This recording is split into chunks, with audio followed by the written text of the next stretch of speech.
Hey everyone, today I'm going to be talking about chemo and everything that comes along with it.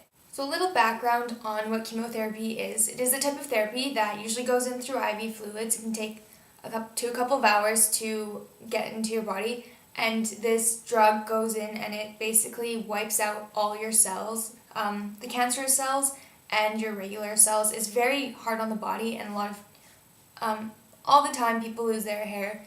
So why people shave their head is just because throughout their chemo treatment, their hair begins to fall out, so they just shave it off all in one go, so they don't have to deal with a bunch of hair falling out.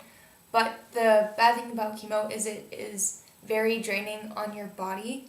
If you want the scientific definition of chemotherapy, what it does is it impairs the mitosis of the cells, so it impairs cells from dividing, which the cancer cells is what they do. They divide at a fast, rapid rate. So the chemo comes in and it prevents that from happening. But it also prevents your other cells, your regular cells, such as your bone marrow, your hair follicles, everything. It just stops it all. It pretty much just goes in and kills everything.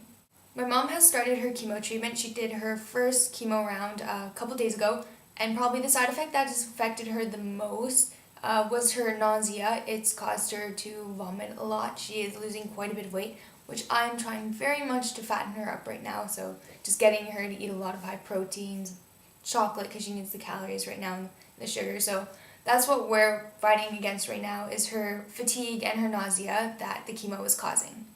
If hair loss does occur while somebody is going through chemo treatment, which it most likely will, the hair usually will fall out within 2 to 3 weeks after the first chemo session, but it really does depend on the person. Sometimes it takes a while for the hair to fall out, sometimes it happens pretty fast.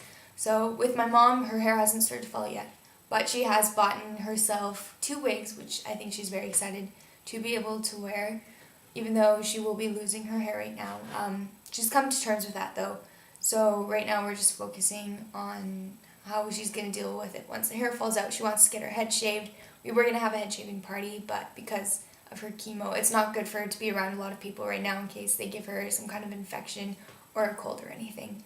When the hair does fall out or a person gets their hair shaved, a big issue is heat loss in their head. So you can make these little cute cancer caps, they call them, that you can sleep with at night so that you don't lose heat through your head and you don't end up freezing throughout the night, because it's very important to make sure that you have a constant body temperature, which also brings me to the next point of always being able to take your temperature every hour or every so often, just so you know that you're not getting a fever, because the minute you have a fever, you should contact your doctor, your oncologist, whatever, just so you can deal with it, so there's no nasty side effects.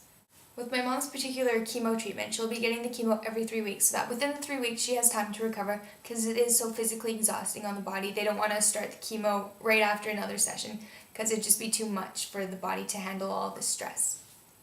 The charity of the week is the Cancer Recovery Foundation UK. They are an organization that helps prevent and helps to educate families after or as they are going through cancer. So go check that website out. I'll put the link down below, so please donate to whatever. Anyways, guys, this has been a crazy week. I hope that with the chemo to come, my mom can stay strong. Thank you.